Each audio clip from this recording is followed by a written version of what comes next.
A vitória é nossa. A vitória é nossa. Meus prediletos e amados irmãos, eu quero convidar a todos que, por bondade, abram as suas Bíblias.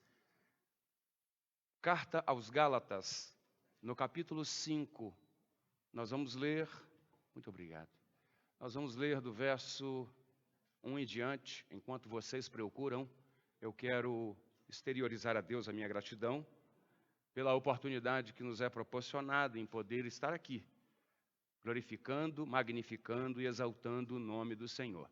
As pessoas que nos visitam, eu quero também, de uma maneira muito agraciada e honrada, agradecer a Deus e louvar a Deus por vossas vidas.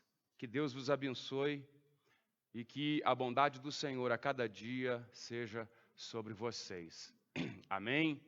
Deus os abençoe. Quero dizer aos irmãos que nós estamos vivendo um tempo um pouco complexo e é exigido que haja aí um distanciamento e nós, infelizmente, temos que nos adaptar a isso. Eu creio que passará, é uma nuvem densa que em breve vai acabar, vai passar, vai embora, amém? E nós vamos continuar a jornada até chegar nos céus. Quanto espera por esse dia, digam amém?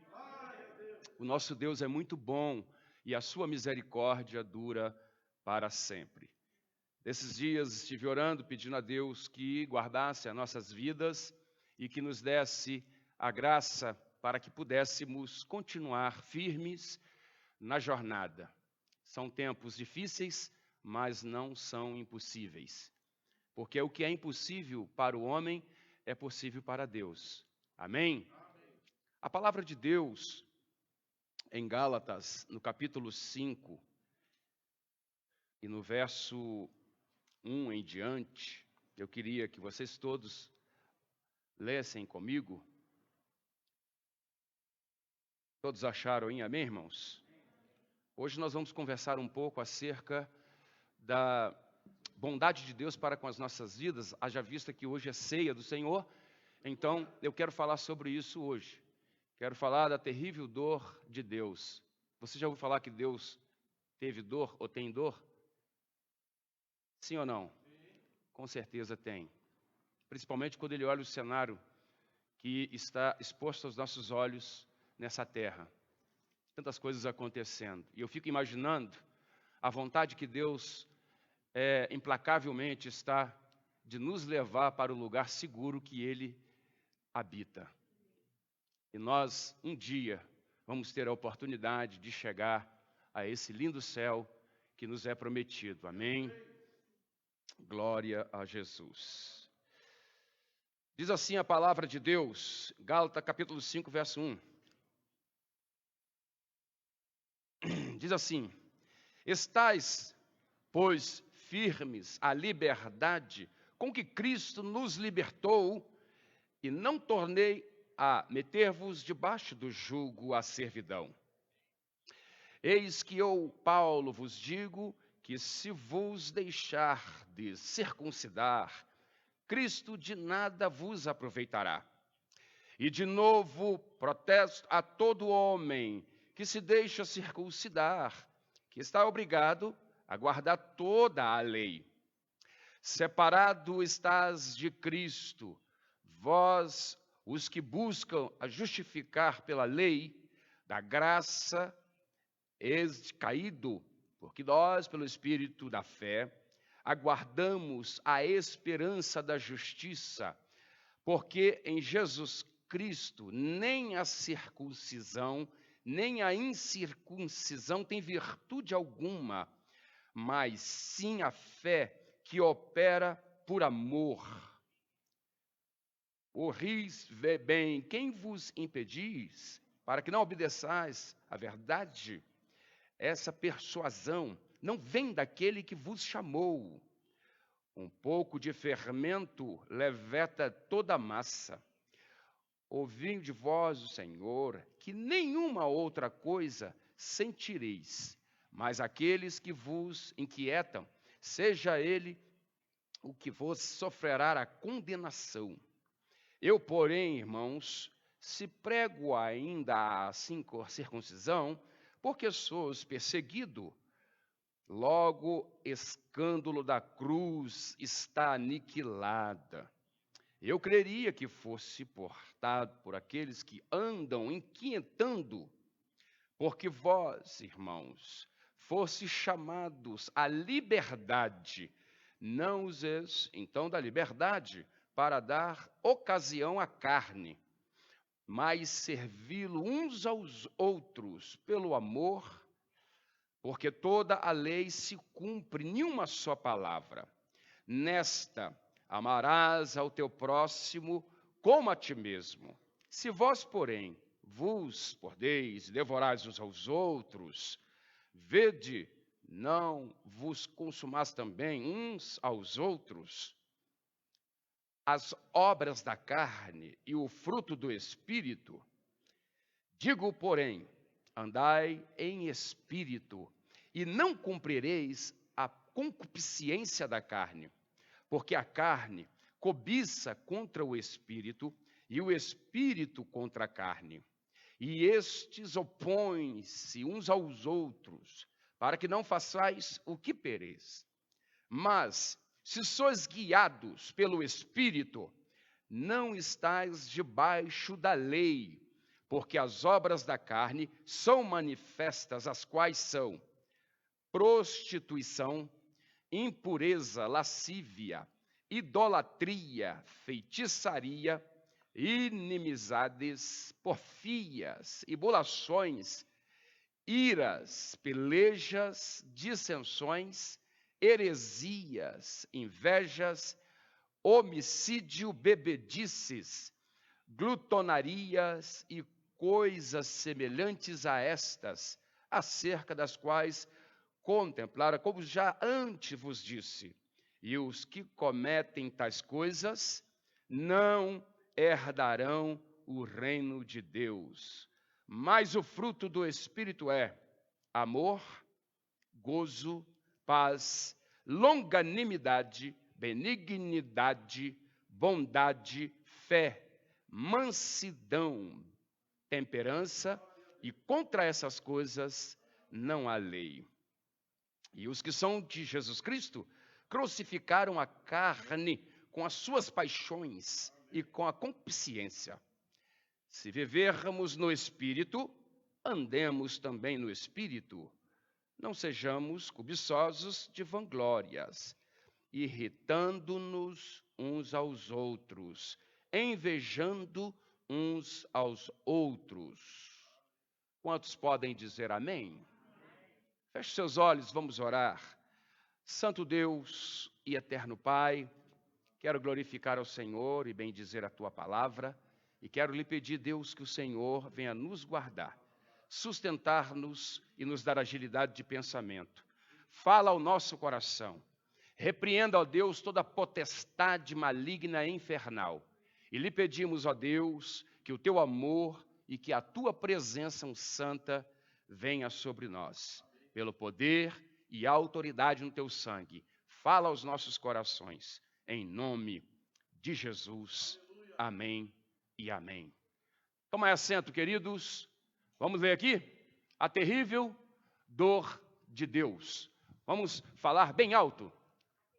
A terrível dor de Deus. Mais uma vez. A terrível dor de Deus. A terrível dor de Deus. A impressão que se tem é que Deus não tem dor, ou que não sente dor. Quando paramos e pensamos nas implicações do texto em que nós lemos, vemos o apóstolo Paulo escrevendo a carta em Corinto, em Gálatas, melhor dizendo, perdoe-me, instruindo e exortando a igreja a viver uma vida plenamente prostrada na pessoa enaltecida do Senhor.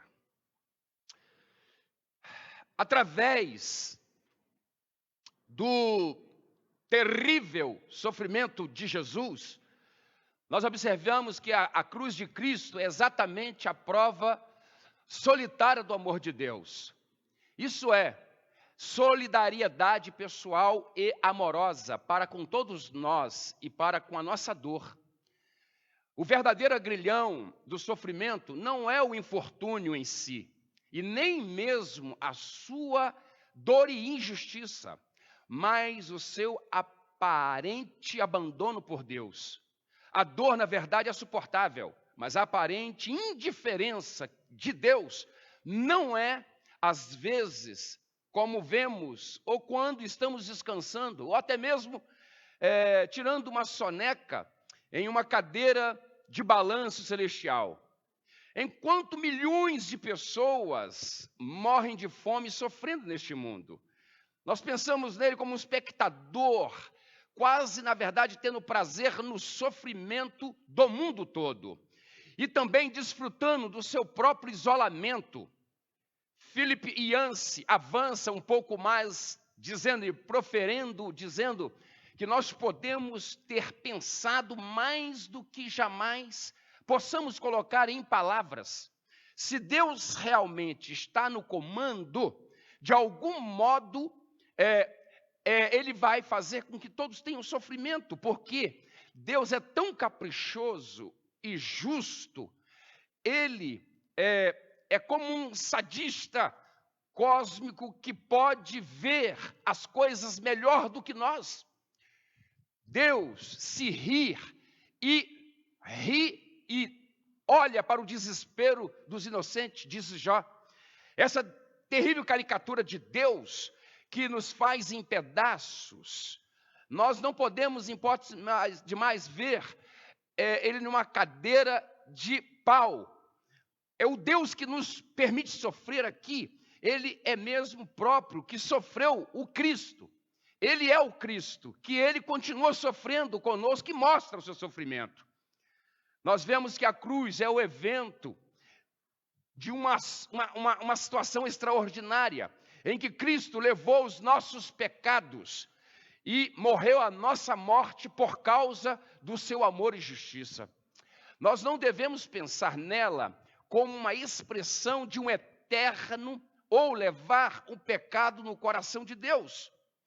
O que a Bíblia nos permite dizer, entretanto, queridos, é que o eterno, santo amor de Deus, que foi secularmente demonstrado no sacrifício da cruz, Ele continua então a sofrer conosco em cada situação a que é chamado.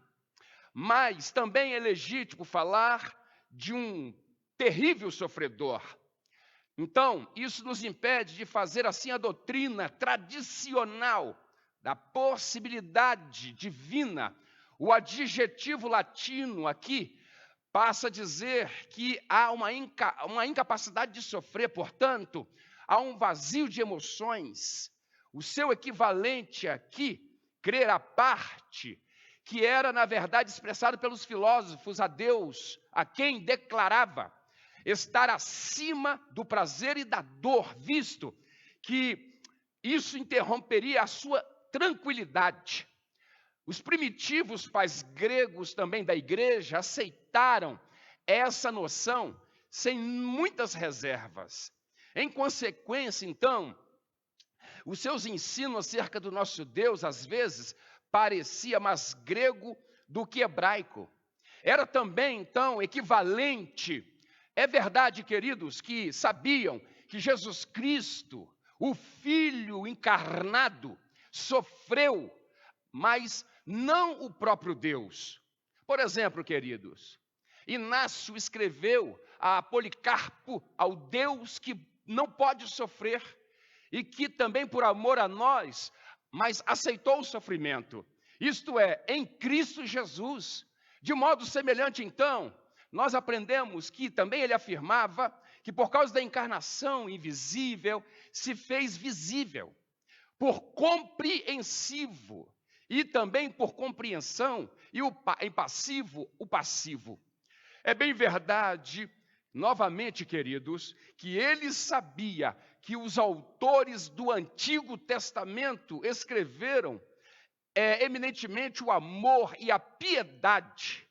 E apesar de tudo, ele se humilhou, mas acrescentava também que essas coisas eram um antropomorfismo que não deveria ser tomado a ser alguém como visto que era natureza divina, que era movido por todas as emoções. Os gregórios também acreditava no 3º século e chegou até a escrever que o seu sofrimento, Deus mostra a sua imparcialidade. Esses e outros antigos pais da igreja merecem a nossa compreensão. Sabe, eles desejam, acima de tudo, salvar e guardar as verdades de que Deus é perfeito. Quantos creem nisso, amém? E de que nada pode acrescentar-se a Ele e nem muito menos mudar o que Ele diz, porque Deus é imutável, de modo que nada pode perturbá-lo. Hoje ainda, queridos, nós podemos desejar ainda essas verdades. Quantos creem nessas verdades? Deus não pode ser influenciado contra a sua vontade e nem de forma alguma pode mudar a sua doutrina. Ele jamais é vítima de expressões ou de emoções que possa perturbá-lo por dentro. Como disse William Temple, ao sentirmos o poder de Deus, como Cristo foi revelado, é sem paixões, mas é por amor que Ele derramou a tua graça sobre a nossa vida. O sentido das coisas lhe acontecem quando isso vai ao sentimento de Deus. Ele também é constante, porque nada acontece se não for pela permissão de Deus. Quantos creem nisso? Todavia, queridos, ao prosseguir a dizer, em razão, ele diz que ao impassivo, ele põe a palavra, a maioria, pelos teólogos, ao significado e a capaz de sofrer, e que nesse sentido também, a sua predicação de Deus é quase totalmente falsa. É bem verdade que a linguagem do Antigo Testamento há uma conotação e uma atenção humana, e que Deus também é representado como experimentamos a emoção. Também, contudo, queridos, nós aceitarmos que os seus sentimentos com o ser romano e a doutrina romana, o ser real, se for apenas metafórica, então o único Deus que nos resta será um iceberg infinito da metafísica. Em contraste, então, com esse conceito, nós podemos agradecer ao erudito judaico, o Rabino Able Michel. Em seu livro, ele escreveu que aos profetas, a teologia patética, ele retrata um Deus de sentimento. Os antropomorfismo frequente do Antigo Testamento também, os quais atribuíam o sofrimento por Deus, não devem, em hipótese nenhuma, ser rejeitado pelos primitivos. Escreve então, antes devem ser recebidos com prazer e cruciais à nossa compreensão dele. A ideia mais exaltada aqui cabe a Deus, não é a sabedoria infinita apenas, o poder infinito, mas o interesse infinito. Assim, então, antes do dilúvio, ele se arrependeu de ter criado os seres humanos, e isso lhe pesou muito no coração. E quando o seu povo, então, foi oprimido por estrangeiros, na época, então, dos juízes, o Senhor Deus não pôde reter a sua compaixão por causa da desgraça de Israel, mas admirava todas as obras em ocasiões que, por intermédio dos profetas, Deus expressa o seu amor e compaixão para com o seu povo e dirige-se diretamente a Israel. O amor eterno. Então, ele diz e expressa, pode uma mulher esquecer do filho que amamenta, mas ainda que essa venha se esquecer dele, eu, o Senhor, todavia, jamais me esquecerei de ti, ó Israel. Eu nunca, jamais te deixaria, ó Efraim. Como te entregaria, ó Israel? O meu coração está comovido dentro de mim.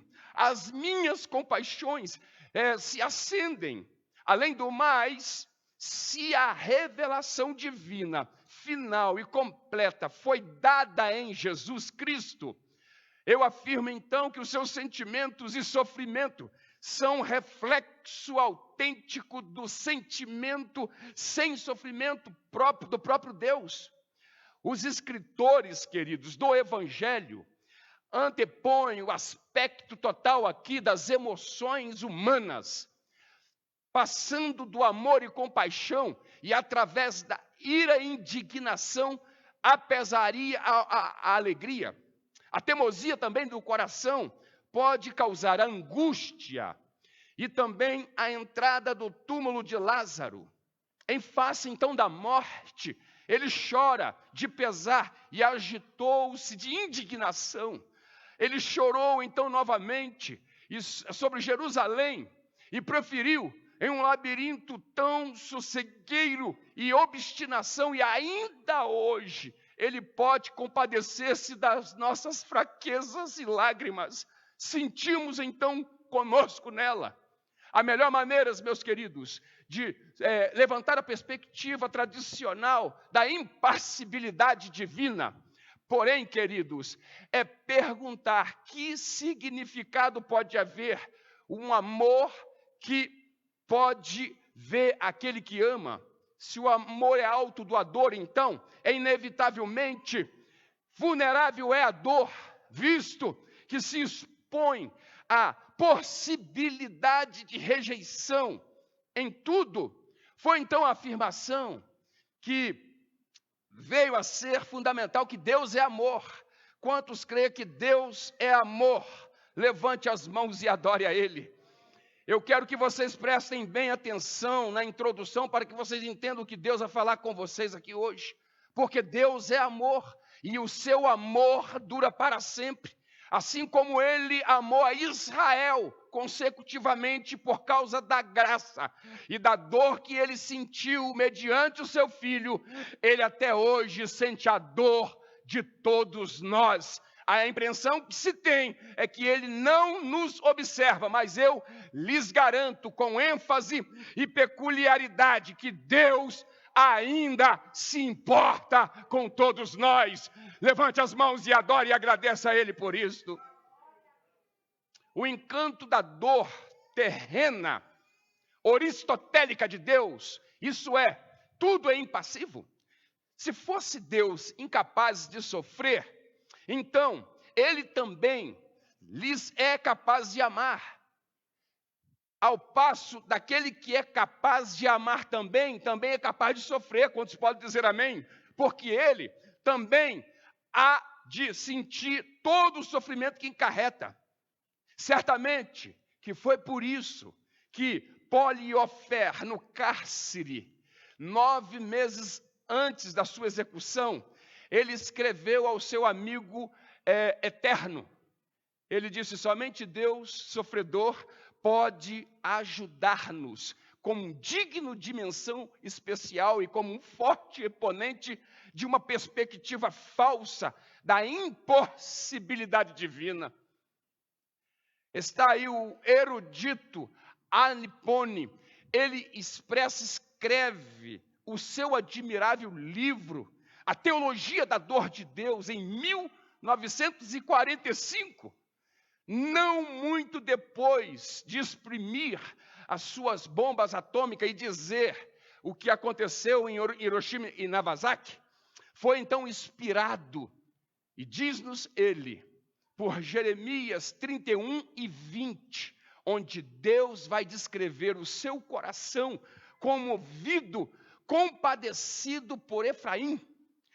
Ele diz que o coração do Evangelho lhe foi revelado com a dor de Deus. Escreve também ali, para começar, querido, a ira divina contra o pecado e a causador.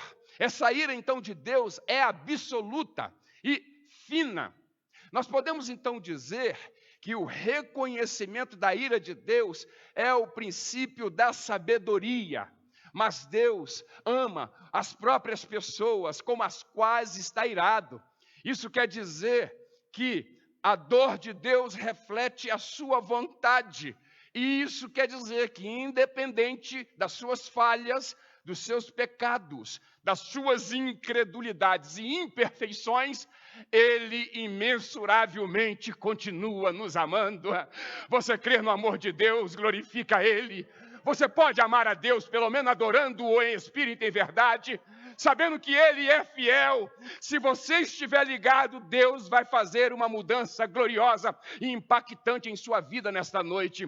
Até porque nós temos orado e pedido a Deus para que nós possamos conduzir as coisas do reino dele aqui na terra de uma maneira bibliológica. Então nós faremos com que esta obra tenha a eminência poderosa da palavra de Deus em nossas vidas. E se você crê ainda na palavra de Deus, levante suas mãos e dê um brado de glória, porque Ele é digno de toda a honra.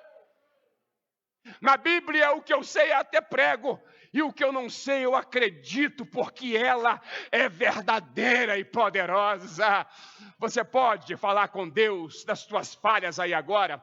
Você não precisa dizer para ninguém os seus pecados e as suas falhas. Diga para Ele, porque Ele quer ouvir as suas verdades. Ninguém é capaz de ouvir as suas verdades e reconhecer e ter comiseração, ou melhor dizendo, ter amor de poder restaurar o seu ser e o seu coração, como Ele fez com os antepassados e com os homens dos tempos bíblicos. Com o pecado de Abraão, Ele poderia acabar, extinguir a humanidade. Com as falhas de Moisés também, Ele poderia ter destruído a humanidade. Mas Deus sabe como velar por aqueles que Ele ama. O sacrifício de Cristo na cruz foi exatamente para que nós, pela graça, pudéssemos receber a salvação em Cristo Jesus, o Cordeiro de Deus. Você pode adorar e glorificar. Eu quero ouvir um minuto de glorificação para o Pai.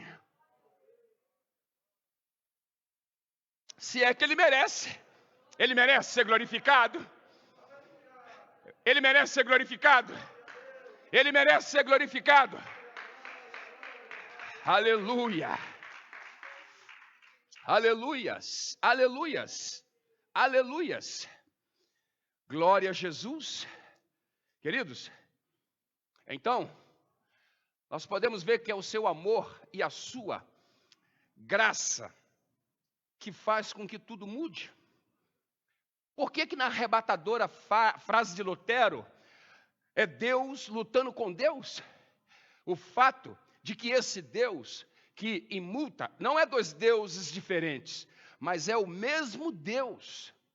Causa então-lhe dor. A terrível dor de Deus é uma síntese de sua ira e amor da sua essência. Ela foi revelada de um modo sombrio na cruz, pois a dor do nosso Deus resulta do amor daquele que intercepta e bloqueia a sua ira para conosco. Aquele que foi ele próprio atingido por sua ira. Essa fraseologia é admiravelmente usada. Ajuda então a compreender como que a dor de Deus continua, aonde quer que surja o amor, sobre a justiça e a misericórdia. Então, encontra-se em tensão hoje. Queridos, durante a terceira metade desse século, é provável que tenha havido 2 exemplos mutuamente nos picos do sofrimento humano. O primeiro é a família e a pobreza numa escala terrível. O segundo é o holocausto nazista, que quando foram mortos os judeus, 6 milhões de judeus aproximadamente. De que maneira, então, a cruz fala mais como esses? Estima-se que 1 milhão de pessoas hoje, por terem falta do suprimento das necessidades básicas da vida, podem ser corretamente descritas como destituídas. Muitas levam uma existência lamentável na favela da Ásia, da América Espanhola e do Brasil.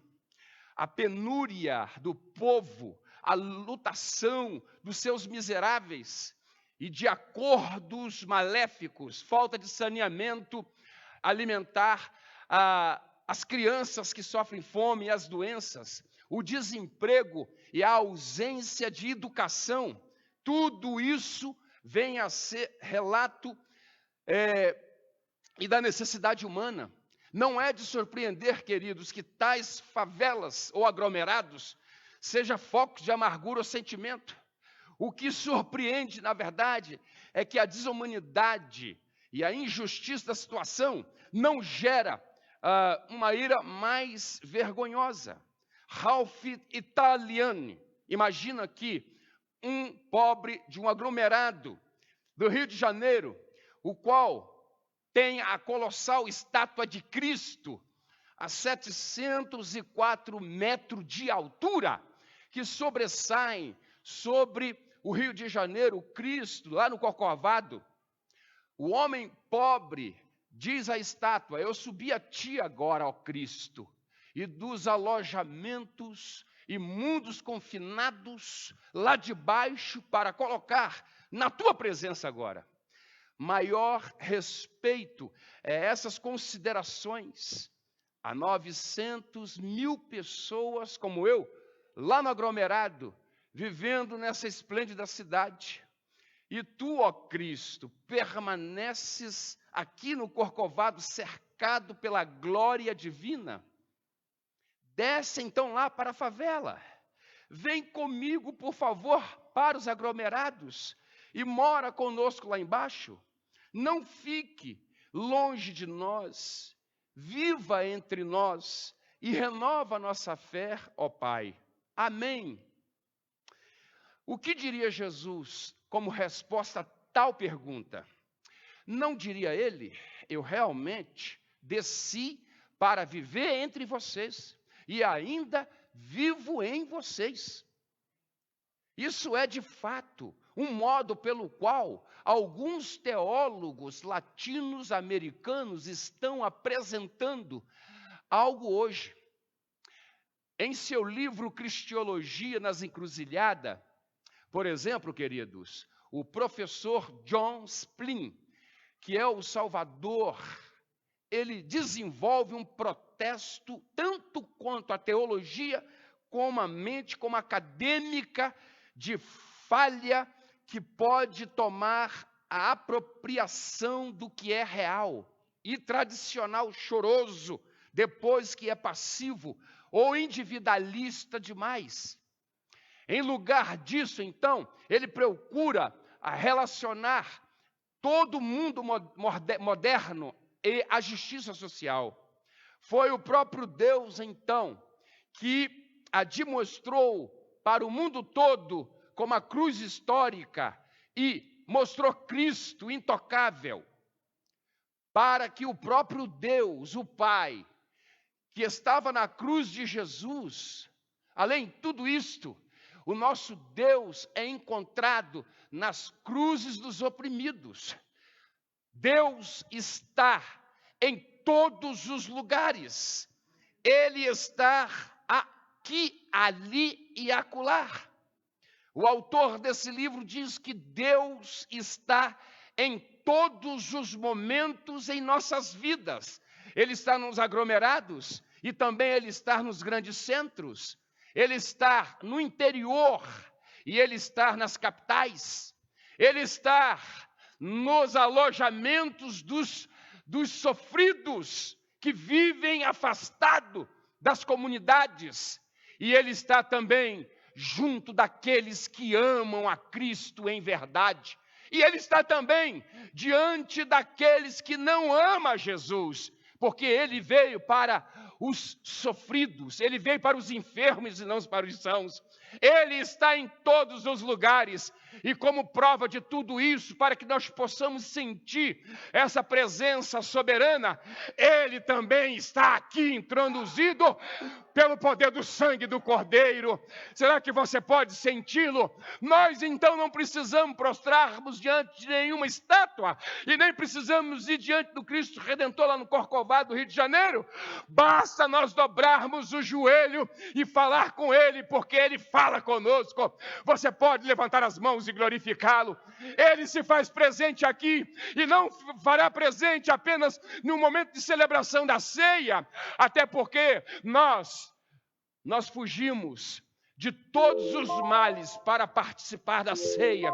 E quando participamos da ceia, nós sentimos a comunhão que temos com Ele, porque é uma aliança inquebrável. Você que está aqui nesta noite, você pode caçoar do diabo hoje e dizer: tudo que você fez no passado até agora não conseguiu tirar a sensibilidade e o amor que eu tenho por Jesus, porque Ele é fiel. Ele é fiel. Você pode adorar e glorificá-lo. Eu quero deixar você glorificar a Ele por alguns segundos. Pode falar com Ele, aleluia. Aleluia. Eu quero ver alguns minutos de glorificação aqui para Deus. Será que eu estou sozinho aqui nesta noite? Eu estou aqui pregando puramente a palavra de Deus. Eu quero que a sua mente seja maximizada. Eu quero que você abra a sua mente, intelectualmente falando, para você entender a palavra, porque a palavra é verdadeira e poderosa. Ela é escrita pelo maior intelectual do universo. Ele se chama Deus Pai, Deus Filho, e a grande interpretação é do Deus Espírito Santo, que introduz em nossa alma e em nossas vidas. Será que você pode sentir a presença dele? Aleluia, aleluia. Ele está em todos os lugares. Deixa eu ver se ele está em todos os lugares. Deixa eu ver se ele está em todos os lugares. Eu vou deixar você e Deus agora falar. Aleluia. Fale alguma coisa para ele. Quantos sem motivo de glorificar depois de passar por tantos vendavais?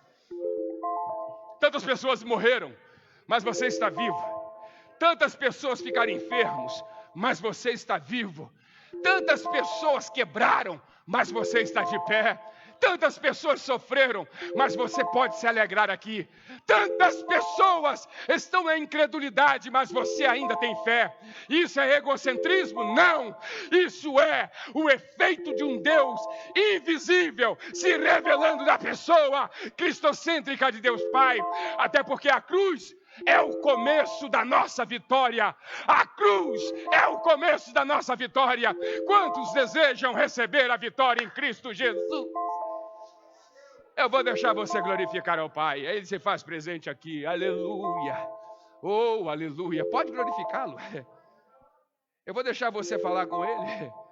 Aleluia. Aleluia. Aleluia. Aleluia. Esse é exatamente o resumo da cruz de Cristo. É que o próprio Deus está crucificado. O Pai, Ele sofre a morte do Filho e toma sobre si mesmo a dor e o sofrimento da história. E nessa solidariedade com os seres humanos, Deus revela então a si mesmo como Deus do amor. Portanto, queridos, o que dizer do Holocausto? Depois de Auschwitz, disse Richard Romers, é impossível crer em um Deus. Certa tarde de domingo, querido, diz a história, eles foram para um acampamento de Bruchard, um grupo de eruditos judeus. Eles decidiram levar a julgamento por haver negligenciado o seu povo escolhido. Então, apresentaram a testemunha para a promotoria e para a defesa, mas o caso da promotoria era esmagadora. Os juízes, então, eram rabinos. Então, eles pronunciaram um réu culpado e solenemente condenaram-o. É compreensível, sabe, que como uma pura bestialidade do acampamento e das câmeras de gás, de fracasso de Deus e intervir no antigo povo, Sabe, apesar das orações deles frequente e fervorosa, tem sacudido a fé de muitas pessoas. Queridos, eu não acredito que o modo de interpretar a situação de Wall Street seja em termos de morte e ressurreição também. Então, queridos, haverá então outra maneira. E eu acho que ali, queridos, eles jamais poderiam ajudar a si mesmo. Nascido então judeu, agora um autor de um livro internacional, ele lhes deu também em seu livro, durante um relato profundamente comovedor de suas experiências de infância nos acampamentos de morte de Wall Street. Ele não tinha ainda completado 15 anos de idade quando todos chegaram e deportaram os judeus. E logo na primavera de 1944, viajaram então de trem durante 3 dias. E 80 pessoas em cada vagão de gado. Ao chegar em Wall Street, os homens então e as mulheres foram separadas. E eles jamais viu o seu irmão novamente. Ele conta que jamais esqueceu daquela noite, ao acampamento, que transformou a minha vida, ele disse, em uma longa noite. 7 vezes amaldiçoado, 7 vezes selado. Jamais me esquecerei daquela fumaça terrível, crematória. Jamais eu vou me esquecer daquelas chamas que destruíram a minha fé para sempre, ele disse. Jamais me esquecerei também daqueles momentos terríveis que assassinaram o meu Deus e a minha alma e transformaram os meus sonhos em sonhos destruídos. E logo mais tarde ele dizia e ele falava de Deus, dos seus caminhos e de todas as suas destruições. E ele fala também dos pecados dos judeus e da sua libertação futura. Mas ele tinha cessado de orar. Ele disse, como eu me identificava com Jó. Eu não pregava mais a existência de Deus, mas eu duvidava da sua justiça absoluta. Talvez, ele disse, a experiência mais horrorosa de todas foi quando os guardas começaram a torturar-me e depois enforcaram um menino pequeno, uma criança com um rosto refinado e linda, um judeu de olhos tristes. O auge do enforcamento, viu logo alguém de trás dele e logo perguntou, onde está Deus? Onde estão os milhões de prisioneiros que são de Deus? E todos assistiram àquele enforcamento do menino que foi levado para morrer. Então tiveram, diz ele, que passar por ele marchando, chorando e machucado. Atrás então se lhe ouviu a mesma voz perguntar, onde está Deus agora? E eu ouvi, disse ele, uma voz que perguntou, onde está Deus? Ele deva estar também pendurado aqui nessa forca. As suas palavras eram mais verdadeiras do que ele sabia, pois ele não era cristão.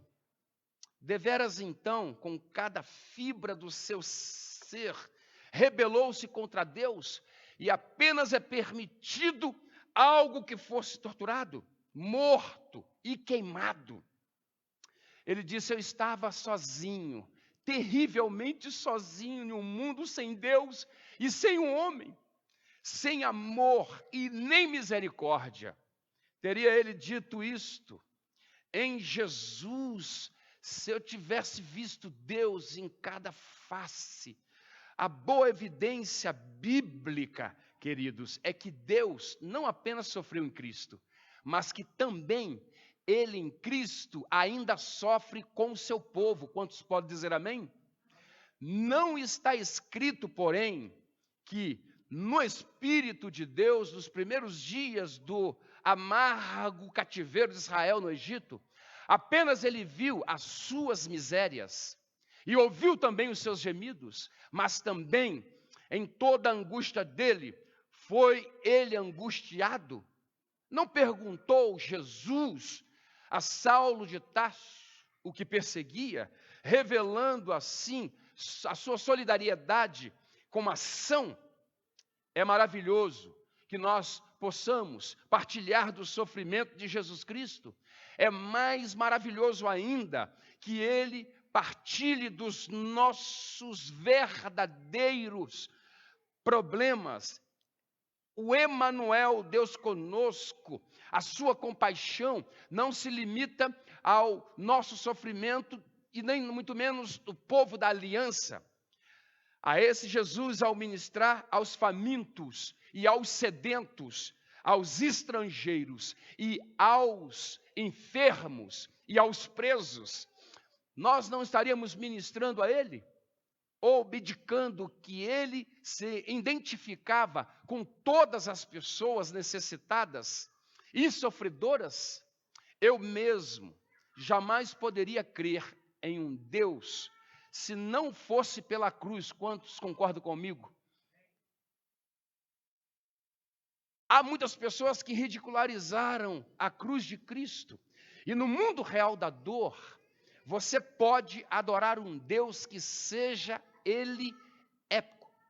Queridos, eu já entrei em muitos templos que em diferentes países e em lugares difíceis que respeitosamente antes havia algumas estátuas, mas nós percebemos que nenhuma delas poderiam expressar ou sentir o que eu estava sentindo.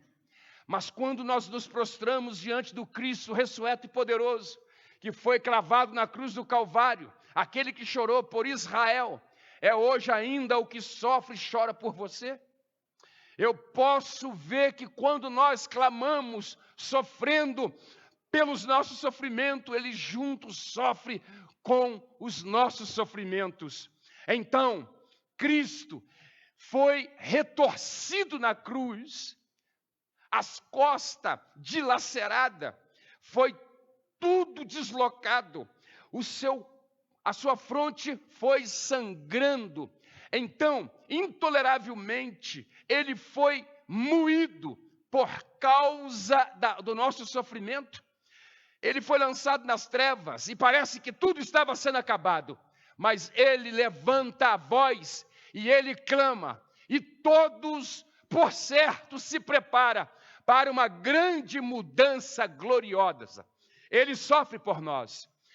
E o nosso sofrimento torna-se mais ainda arejável à luz dos seus olhos. Ainda há aqui um ponto de interrogação com relação ao sofrimento humano. Mas em cima deles nós podemos salvar outra marca. A cruz, que simboliza o sofrimento divino. A cruz, querido, de Cristo, é a única autojustificação de Deus em um mundo como o nosso. A pequena peça de teatro intitulada Algo Poderoso do Silêncio. Em fim dos tempos, bilhões de pessoas estavam espalhadas em uma grande planície e que permite o trono de Deus se revelar para nós.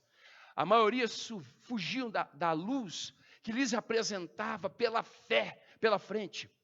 Mas alguns grupos falavam animadamente, não com vergonha ao objeto, mas com ligeira herança. Pode Deus, porventura, nos salvar? Pode, porventura, Deus nos resgatar? E eu pergunto para a igreja, pode, porventura, Deus nos socorrer? Pode Deus transformar o nosso coração? Pode Deus pegar esse pecado que tanto te machuca e transformar em benignidade? Eu creio que sim, porque cada gota de sangue que foi derramado na cruz, derramou-se por causa de mim e por causa de você. Basta nós reconhecermos que quem matou Jesus não foram os judeus, mas foram os nossos pecados. Mas aonde abundou o pecado, disse Paulo, superabunda a graça de Deus. Você pode levantar as mãos e glorificá-lo. Deixa eu ouvir aqui um pouco de barulho para os céus. Será que você está preparado para isto?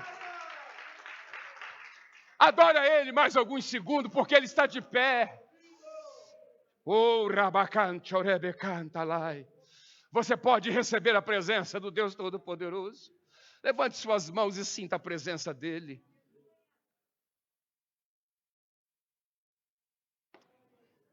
Quão feliz é o nosso Deus em viver aos céus. Quão feliz é Deus em saber que todos nós vamos morar com Ele. Será que você pode já sentir e experimentar essa felicidade? A questão é que tudo que o homem foi forçado em viver nesse mundo, percebe-se que o homem foi protegido de muitas coisas, menos de ser protegido pela mão poderosa do Deus Todo-Poderoso. E com isso muitos enveredam ainda pelo caminho da destruição, pelo caminho da perdição. Mas mesmo com uma vida deformada, como uma criança raquítica, pode tomar ainda o conselho da Bíblia. Deus transforma o homem mais vil pecador em santo adorador do Deus vivo e poderoso. Será que você pode adorar Ele porque você foi transformado? Quantos crê que você vive na terra, mas não é da terra? Você é forasteiro neste mundo. Você está sendo preparado para ir para as mansões celestiais e cantar no coral. Talvez você diga, como eu já disse aqui, pastor, eu não sei cantar. Pastor, eu não sei tocar nenhum instrumento. Quando eu vejo alguns irmãos aqui tocando instrumento, minha alma fica hilariante. Na mesma instância, com muito desejo de tocar um instrumento. Mas eu sempre ouço a voz de Deus me dizendo, você pode não cantar aqui e não tocar aqui. Aleluias, mas lá comigo você vai tocar e cantar. Você também vai, levante a mão e adora Ele. Eu espero e aguardo esse grande dia. Finalmente, queridos, que Ele conheça o terrível estado de estar sozinho. Então, que Ele vai morrer de tal forma, e que não haja dúvida que Ele morreu. Que haja, na verdade, uma grande multidão de testemunha que o comprove. É quando o último acabou, então, de pronunciar a sentença aqui, houve um grande silêncio. Sabe, ninguém proferiu palavra nenhuma. Ninguém se moveu nesse momento, pois, de súbito, todos sabiam que Deus já havia cumprido a sua sentença. A penetrante influência da cruz de Cristo, a penetrante influência da cruz no primeiro capítulo, procura estabelecer então aqui a centralidade da cruz, normalmente de Cristo, a Escritura também na história. O último, ao examinarmos a partir aqui desse centro, a influência da cruz se estende para fora, até penetrar toda a vida e fé cristã. Prepara-te agora, porque antes, porém, dita, ao envolver esse tema aqui, pode ser o grande motivo de pesquisar o território que nós atravessamos. Em resposta à pergunta aqui, então, por que Cristo morreu? E refletimos que, embora Judas o tivesse entregado ao sacerdote, os sacerdotes a Pilatos e Pilatos aos soldados, o Novo Testamento indica que o Pai entregou Jesus, entregou-se a si mesmo por nós, aleluia. Então esta verdade aqui faz-nos olharmos abaixo da superfície do que está acontecendo e investigarmos as implicações das palavras de Jesus Cristo, lá no cenáculo, lá no jardim do Getsêmani, e examinar também o período de abandono. já se tornara então evidente que a sua morte relacionava como muito aos nossos pecados. E assim, então, a segunda parte, chegamos ao próprio coração do nosso Deus. Começamos, então, tratando o problema do perdão como um conflito entre a majestade de Deus e a gravidade do pecado. Embora, queridos, tenhamos rejeitado as teorias da satisfação, concluímos então aqui no capítulo 5 que Deus deve satisfazer-se a si mesmo. Isto é, queridos, ele não pode contradizer a si mesmo, mas deve regir de modo que expresse o seu perfeito caráter do seu amor. Mas como podia ele fazê-lo? A nossa resposta está no capítulo 6, foi que, a fim de satisfazer a si mesmo, ele substituiu-se a si mesmo, em Cristo por todos nós. Ousamos, então, apresentar a autossatisfação pela autossubstituição, como a submissão da cruz. Na terceira parte, nós olhamos para a cruz e para suas consequências. Deveras, então, a sua realização em 3 esferas: a salvação dos pecadores, a revelação do nosso Deus e a conquista do mal. Quanto à salvação, estudamos então essas 4 palavras: propiciação, redenção, justificação e reconciliação. Essas são exatamente as imagens do Novo Testamento, a metáfora do que Deus fez na morte de Cristo e por meio dela. Queridos, contudo, a substituição não é uma outra imagem, é uma realidade que jaz por trás de todas elas. Nós vimos então aqui, no capítulo 8, que o nosso Deus fez completa e finalmente o seu amor em justiça, exercendo na cruz. Quando se nega a substituição, obscurece-se a autorrevelação do nosso Deus. Mas quando se afirma a substituição, o trilho da sua glória aumenta. Assim, então, nós temos concentrado até aqui na cruz, tanto como realização objetiva, salvação do pecado, quanto a influência subjetiva, mediante a revelação do santo amor. Nós concordamos que Chaitous Victor disse ao terceiro tema bíblico, o qual ele retrata a vitória de Jesus Cristo sobre o diabo, a lei do pecado, o mundo e a morte, e a nossa vitória através dele. Quantos podem glorificar a Deus? Eu dei aqui o título, no devido a cruz, porque a 4ª comunidade cristã é essencialmente no início da comunidade que foi criado na igreja primitiva. É radical, então, e tudo alterou em nossos relacionamentos. Agora nós adoramos a Deus e celebração contínua. Será que você pode celebrar? Será que vocês me entendem, na verdade, o que é o sacrifício de Cristo? O que é a dor do Senhor? O que é a dor de Deus? A dor de Deus é exatamente os pecados e as falhas que você praticou ou que você pratica.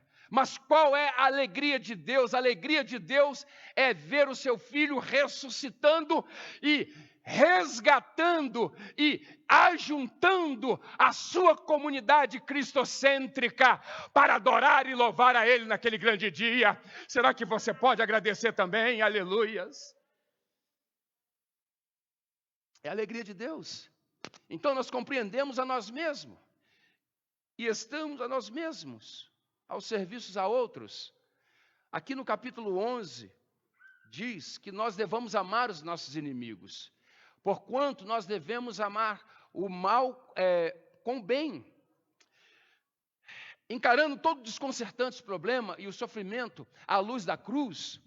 No capítulo 13, Existem 7 afirmações aqui na carta aos Gálatas, a fim de enfatizar. E em conclusão, a influência penetrante da cruz se prepara a saber, queridos, que nós não podemos eliminá-la de nenhuma área do nosso pensamento. Então, nós examinaremos aqui a carta de Paulo aos Gálatas. São 2 os motivos principais dessa escolha aqui. Primeiro, indiscutivelmente, é a primeira carta do apóstolo. Não é este lugar para determinar aos prós e os contras da teoria Gálata Sul ou Gálata Norte.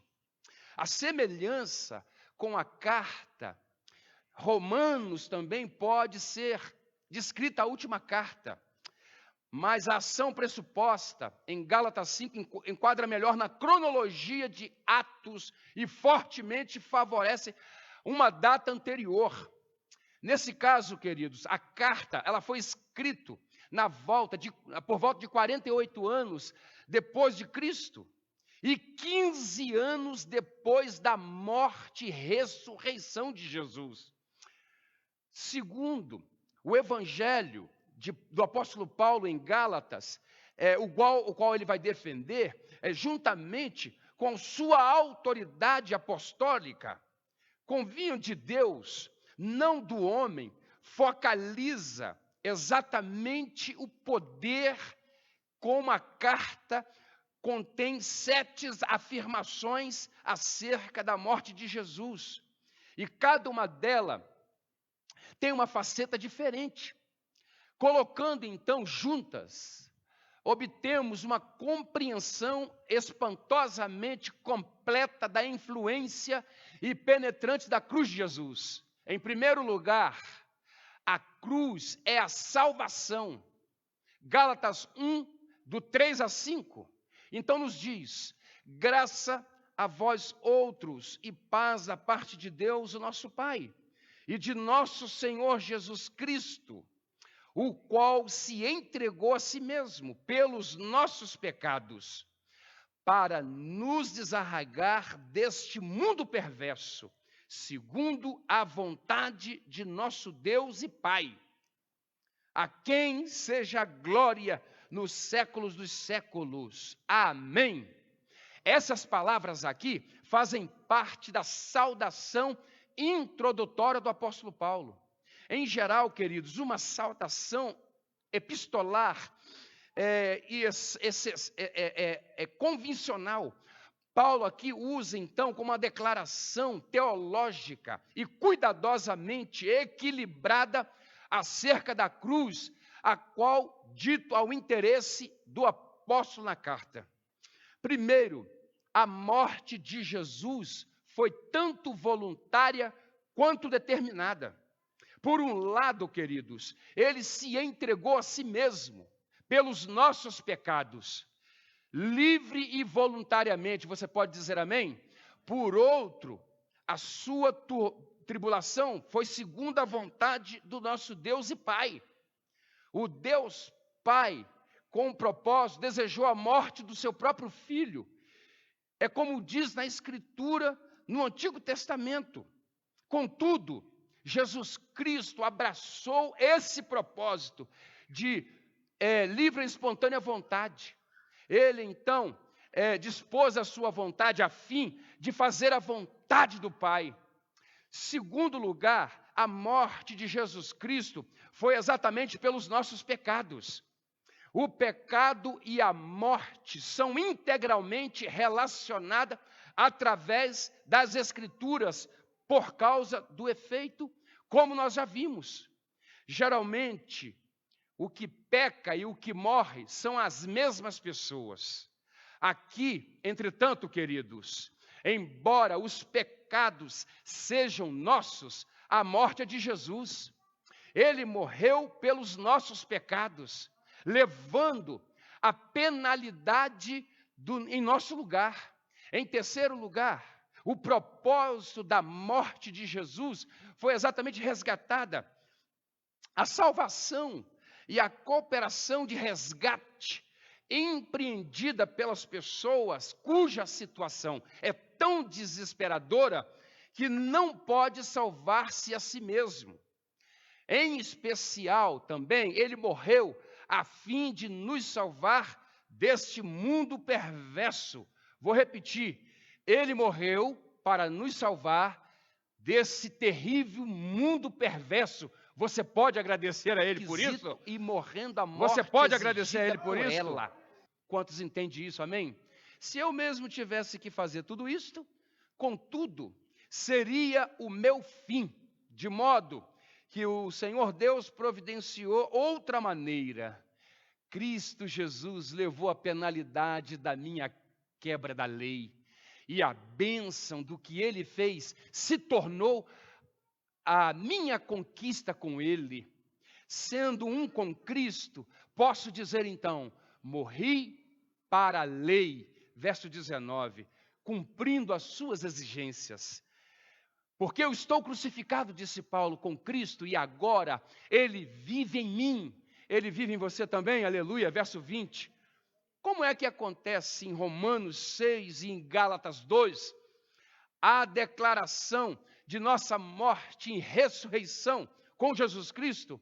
É a resposta do apóstolo Paulo à acusação de antinomianismo. É óbvio, querido, que ninguém pode ser justificado mediante a observância da lei. Mas isso não significa que eu estou livre para quebrá-la. Pelo contrário, é inconcebível que eu continue a pecar. Por quê? Porque eu morri, fui crucificado com Jesus Cristo. A minha vida, então, agora de pecado, recebeu a condenação que merecia. Em consequência, o velho homem pecaminoso já não vive, mas Jesus Cristo vive em nós. Então, por evidente, eu estou vivo. Quantos estão vivos aí? Dá um glória a Deus. Então, a glória vem completamente diferente. Quando você entende o velho eu, o pecaminoso homem, o rebelde, que já não vive mais. É o novo eu, aleluia, justificado e livre da perturbação e da tentação da fé do Filho de Deus, que me amou e a si mesmo se entregou por mim e por vocês. Você pode agradecer a Deus por isso?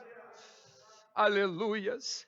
Você pode glorificar da morte e da ressurreição de Cristo? Quantos podem glorificar pela morte e a ressurreição de Cristo? Nós vamos participar da ceia do Senhor agora. E a morte e a ressurreição de Cristo nos proporcionou também esta ação e esta celebração. Se não fosse a sua morte e a sua ressurreição, nós não estaríamos aqui. Por favor, diga ao seu irmão, agora você é um privilegiado desse século. Você está no lugar mais caro do planeta Terra.